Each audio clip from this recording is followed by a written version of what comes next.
Paytm வழங்கும் இண்டாய் Chennai lit fest வரும் April 5 மற்றும் 6 தேதிகளில் சென்னை மீனம்பாக்கம் ஏஎம்ஜேஎன் கல்லூரியில் நடைபெற உள்ளது. அனைவரும் வருக, அனுமதி இலவசம். இண்டாய் Chennai lit fest 2025. Disc bulge, sciatica மற்றும் உடல் வலியினால மாச கணக்குல அவதிப்படுறீங்களா? கவலையே வேண்டாம். இந்தியாவின் அதிநவீன சிகிச்சை மையத்துல D9 தெரப்பி மற்றும் நேச்சுரோபதி மூலியமா பயன்பெற திரையில் உள்ள எண்ண தொடர்பு கொள்ளுங்க. பேசு தமிழா பேசு நேயர்களுக்கு வணக்கம்.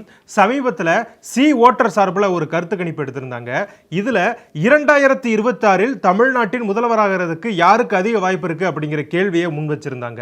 இதுல 27 விழுக்காடு பேர் தற்போதைய தமிழக முதல்வராக இருக்கக்கூடிய திரு மு.க. ஸ்டாலின் அவர்களுக்கு வாய்ப்பு இருக்கு அப்படிங்கிற மாதிரி ஓட்டு போட்டிருந்தாங்க.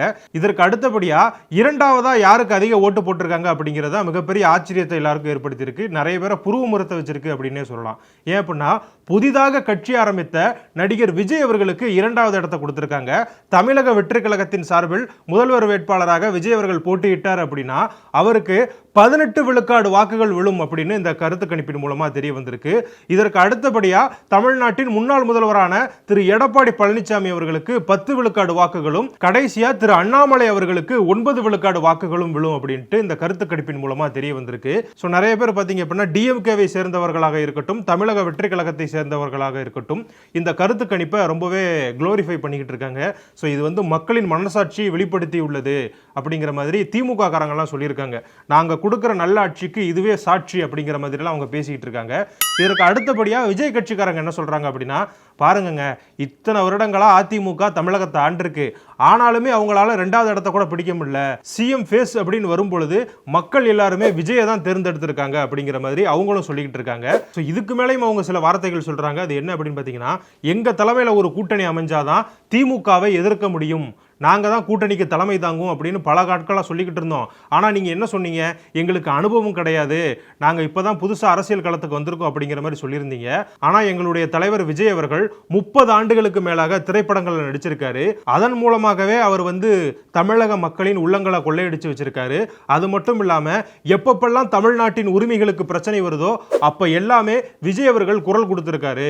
ஸோ விஜய்க்கு மக்கள் மத்தியில் ஒரு மிகப்பெரிய ஆதரவு இருக்கு. அது அவர் தேர்தலில் போட்டியிடும் உங்களுக்கெல்லாம் தெரிய வரும். அப்ப நீங்க சொல்லுவீங்க அனுபவம் இருக்கா இல்லையா அப்படின்னு. சோ இந்த 2 கட்சிகளும் இப்படி பேசிக்கிட்டு இருக்காங்க. ஆனா அதிமுகவும் பாஜகவும் என்ன சொல்றாங்க அப்படின்னு பாத்தீங்க அப்படின்னா, இந்த கருத்து கணிப்பெல்லாம் நாங்க ஏற்கலங்க அப்படிங்கிற மாதிரி சொல்றாங்க. பொதுவாகவே பாஜகவை பத்தி உங்க எல்லாருக்குமே தெரியும், அவங்க அந்த கருத்து கணிப்புகள்லாம் ஏற்கவே மாட்டாங்க.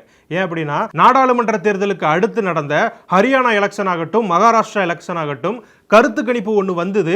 ஆனா மக்கள் அவங்களுடைய முடிவை வேறு மாதிரி வெளியிட்டு இருந்தாங்க. இந்த கருத்து கணிப்புகள் எல்லாமே பாத்தீங்க அப்படின்னா ஒரு குறிப்பிட்ட மக்கள் கிட்ட தான் போய் எடுப்பாங்க. ஒரு குறிப்பிட்ட ஒரு 100 பேரோ இல்ல 200 பேரோ கிட்ட தான் போய் எடுக்க முடியும். அந்த 200 பேர் சொல்றதை மட்டுமே வச்சு தமிழ்நாட்டினுடைய தலையெழுத்தை நம்ம தீர்மானிக்க முடியுமா அப்படிங்கிறது மிகப்பெரிய கேள்விக்குறி தான். கடந்த 2021 சட்டமன்ற தேர்தலில் கூட திமுக 170 இடங்களுக்கு மேல ஜெயிக்கும் அப்படிங்கிறது தான் கருத்து கணிப்புகள் மூலமா தெரிய வந்திருந்தது. ஆனா அதையும் மீறி என்டிஏ கூட்டணி அதிமுக பாஜக பாமக கூட்டணி 75 தொகுதிகளில் ஜெயிச்சிருந்தாங்க. சோ அப்பவுமே கருத்து கணிப்புகள் அதிமுக கூட்டணி இத்தனை தொகுதிகள் ஜெயிக்கும் அப்படின்லாம் சொல்லல. அவங்க 50க்கும் குறைவான சீட்டுகள்ல தான் அதிமுக கூட்டணி ஜெயிக்கும் அப்படிங்கிற மாதிரி சொல்லியிருந்தாங்க. சோ மற்ற தலைவர்களும் இது குறித்து கேள்வி எழுப்பியிருக்காங்க. குறிப்பா சீமான் அவர்கள் சிஎம் ஸ்டாலினுக்கு 27 விழுக்காடு வாக்குகள், விஜய்க்கு 18, இபிஎஸ்க்கு 10, அண்ணாமலைக்கு 9 அப்படின்னா மொத்த வாக்குகளையும் சேர்த்து பார்த்தா 64 விழுக்காடு தானே வருது. இதுல என்னோட பெயர் இடம்பெறவே இல்லை. இந்த கணக்குல மீதம் இருக்கக்கூடிய 36 விழுக்காடு வாக்குகள் எங்களுக்கு தான் அப்படிங்கிற மாதிரி சீமான் சொல்லியிருக்காரு. இது மட்டும் இல்லாம அடுத்த ஆட்சியும் நாங்க தான் அமைக்க போறோம் அப்படிங்கிற மாதிரி சீமான் அவர்களும் கருத்து தெரிவிச்சிருக்காரு. இவர் மட்டும் கிடையாது, சோசியல் மீடியால நம்ம நிறைய கருத்துக்கள் பார்க்க முடியுது. இது எல்லாமே கூட்டி பார்த்தா 64 விழுக்காடு தானே வருது. மீதம் இருக்கக்கூடிய 36 விழுக்காடு மக்கள் யாருக்கு வாக்களிக்க போறாங்க அதை நீங்க சொல்லணும் இல்லையா? பொதுவாகவே கருத்து கணிப்புல அதர்ஸ் அப்படிங்கிற ஒரு ஆப்ஷன் இருக்கும், அதை கிளிக் பண்ணுவாங்க. சோ அந்த மாதிரி இதுல வந்து யாரும் சூஸ் பண்ணாங்களா அப்படின்னு சி ஓட்டர் சொல்லவே இல்லை. சோ இதன் மூலமா நமக்கு என்ன தெரிய வருது அப்படின்னு பாத்தீங்கன்னா, இந்த மாதிரியான கருத்து கணிப்புகள் பொதுவாகவே கருத்து திணிப்புகளாக தான் இருக்கு. இதுல எந்த அளவுக்கு நம்பகத்தன்மை இருக்கு அப்படிங்கிறது நிறைய பேருக்கு தெரியல. சோ இதை வைத்து 2026 தேர்தலை நம்ம வந்து யூகிக்க முடியுமா அப்படிங்கிறது மிகப்பெரிய கேள்விதான். சோ பொதுவாகவே தேர்தலுக்கு 1 மாதத்திற்கு முன்னாடி கூட தேர்தல் களம் மாறலாம். ஆளுங்கட்சிக்கு ஆதரவாக கூட மாறலாம், இல்ல ஆளுங்கட்சிக்கு ஆப்போசிட்டா அப்படியே எதிராக கூட மாறலாம். ஸோ அந்த அளவுக்கு தான் தேர்தல் சூழல் அப்படிங்கிறது இருக்கு.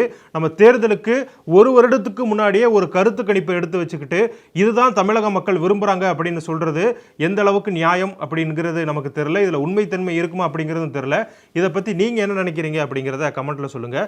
இன்னொரு முக்கியமான விஷயம் என்ன அப்படின்னா, ஒருவேளை இந்த கருத்து கணிப்பு உண்மை அப்படின்னு வச்சுக்கிட்டாலுமே இதன் மூலமா நமக்கு என்ன தெரிய வருது அப்படின்னு பார்த்தீங்கன்னா சிஎம் அவர்களுக்கு 27 விழுக்காடு தான் ஆதரவு இருக்கு அப்படிங்கிறது தெரிய வருது. அதே போல கடந்த தேர்தலில் ஒன்றாக போட்டியிட்ட என்டிஏ கூட்டணிக்கு இதுல 19 விழுக்காடு ஆதரவு கிடைச்சிருக்கு. ஆளும் திமுக அரசை அகற்ற வேண்டும் அப்படின்னா மற்ற கட்சிகள் கண்டிப்பா ஒன்றிணைந்து செயல்படணும் அப்படிங்கிறது இதன் மூலமா தெரிய வந்திருக்கு.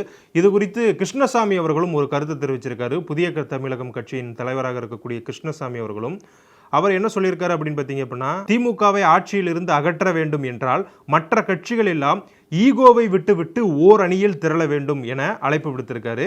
கூட்டணி ஆட்சிக்கு யாரும் தயாராகவில்லை என்றால் திமுகவை ஆட்சியில் அமர்த்த மறைமுகமாக ஆதரவு தருகிறார்கள் என்றுதான் அர்த்தம் எனவும், யார் தலைமையில் கூட்டணி அமையும் என்பதெல்லாம் தற்போது சொல்ல முடியாது எனவும் அவர் கூறியுள்ளார்.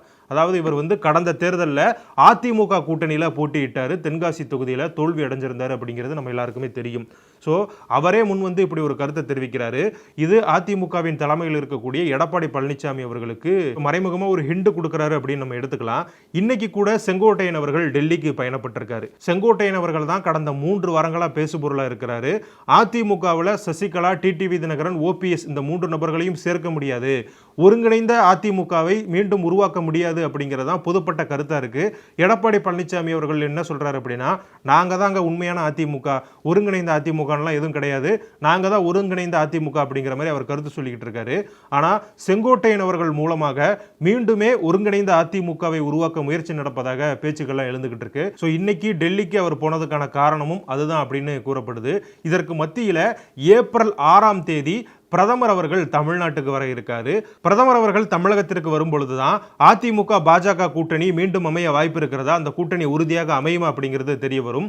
அதே போல என்டிஏவில் எந்தெந்த கட்சிகள் இருக்க வாய்ப்பு இருக்கு தேசிய ஜனநாயக கூட்டணியில, ஏன் அப்படின்னா ஏற்கனவே பாமக, தமிழ் மாநில காங்கிரஸ், ஓபிஎஸ் அணி, டிடிவி தினகரன் உள்ளிட்டவங்கெல்லாம் அந்த கூட்டணியில் தான் இருக்காங்க. ஸோ இதையும் தவிர்த்து இன்னும் நிறைய கட்சிகள் இணைய வாய்ப்பு இருக்கிறதா கூறப்படுது. ஏற்கனவே நடிகர் சரத்குமார் அவர்கள் அவருடைய கட்சியவே பாஜகவில் இணைச்சுக்கிட்டாரு. ஸோ இந்த மாதிரி நிகழ்வுகள் எதுவும் நடக்க இருக்கிறதா, புதிதாக சில கட்சிகளும் என்டிஏ கூட்டணியில் இடம்பெறுமா அப்படிங்கிறதும் ஏப்ரல் 6ஆம் தேதி தான் தெரிய வாய்ப்பு இருக்கு. ஸோ நீங்க சொல்லுங்க, என்டிஏ கூட்டணியில் எந்தெந்த கட்சிகள் இடம்பெறலாம், இந்தந்த கட்சிகள் இடம்பெற்றா திமுகவை ஈஸியா தோற்கடிச்சிடலாம் அப்படிங்கிற மாதிரி நீங்க ஏதாவது கட்சியை நினைச்சீங்க அப்படின்னாலும் கமெண்ட்ல சொல்லுங்க. நன்றி. பேசு தமிழா பேசுவினுடைய மக்கள் ஃபவுண்டேஷன் மூலமா நம்ம ஒரு மிகப்பெரிய ஒரு பசு சரணாலயம் அமைப்பதற்கான முயற்சியில் ஈடுபட்டிருக்கோம். இந்த பசுக்கள் சரணாலயத்திற்கு என்னுடைய கான்ட்ரிபியூஷனா நான் ஏதாவது கொடுக்கணுங்கிற எண்ண ஓட்டத்தின் அடிப்படையில் கிட்டத்தட்ட 10 ஆண்டுகளுக்கு மேல நான் கலெக்ட் பண்ண கலை பொருட்கள் அனைத்தையும் விற்று அதன் மூலமாக திரட்டப்படக்கூடிய தொகை என்னவோ அதை இந்த மக்கள் ஃபவுண்டேஷனுக்கு, இந்த பசு சரணாலயம் திட்டத்திற்கு என்னுடைய கான்ட்ரிபியூஷனாக கொடுக்க போறேன். இந்த பொருட்கள் அனைத்துமே நம்முடைய பேசு தமிழா பேச அலுவலகத்தில் விற்பனைக்கு இருக்குது. கீழே இருக்கக்கூடிய இந்த கான்டாக்ட் நம்பருக்கு நீங்க கால் பண்ணி இது பற்றின மேலதிக விவரங்களை நீங்க தெரிஞ்சுக்கலாம். அது மட்டும் இல்லாம மக்கள் ஃபவுண்டேஷனுடைய அக்கௌண்ட் நம்பரை இந்த வீடியோடைய டிஸ்கிரிப்ஷன்ல கொடுத்துருக்கோம். நீங்க நேரடியா அந்த அக்கௌண்ட் நம்பர் மூலமாகவும் உங்களுடைய கான்ட்ரிபியூஷன்ஸை கொடுக்கலாம். பேசு தமிழா பேசு ஒரு சேனல் கிடையாது, அது ஒரு இயக்கம்னு நான் உறுதியா நம்புறேன். உங்களுடைய குரலை தான் நாங்கள் ஒவ்வொரு வீடியோலையும் பேசுறோம், உங்களுடைய மனசாட்சியை தான் நாங்கள் பிரதிபலிக்கிறோங்கிற ஒரு எண்ணம் எங்களுக்கு இருக்குது. அதே எண்ணம் உங்களுக்கு இருந்ததுன்னா தொடர்ந்து பேசு தமிழா பேசுவனுடைய முயற்சிகளுக்கு நீங்க கொடுக்கக்கூடிய ஆதரவை இந்த பசுக்கள் சரணாலயம் திட்டத்திற்கும் கொடுக்கணும்னு சொல்லி ரொம்ப தாழ்மையோடு கேட்டுக்கிறேன். உங்களுடைய அன்பாலையும் ஆதரவாலையும் தான் பேசு தமிழா பேசி இயங்கிட்டு இருக்கு. அதற்கு என்றென்றைக்கும் நன்றி. நிறைய பேர் சாருடைய மறைவுக்கு காரணம் என்ன அப்படின்றத ரொம்ப வருத்தத்தோட எங்ககிட்ட கேட்டுட்டு இருந்தாங்க சார். நீங்க அதை சொன்னீங்கன்னா கொஞ்சம் மக்களுக்கு ஆறுதலாக இருக்கும் சார். அவருடைய இடைவிடாத உழைப்பு, மக்களுக்காக சேவை செய்யணும் அப்படிங்கிற ஒரே எண்ணத்துல அவர் இரவு பகல் பாராம இந்த மாதிரி ஆன்மீகம் மற்றும் ஜோதிடம் சார்ந்த இன்னும் பல வீடியோக்கள் பார்க்கணுமா? மறக்காம திருவருள் டிவிக்கு சப்ஸ்கிரைப் பண்ணுங்க. திருவருள் டிவியுடைய சேனல் லிங்க் இந்த வீடியோடைய டிஸ்கிரிப்ஷன்ல இருக்கு.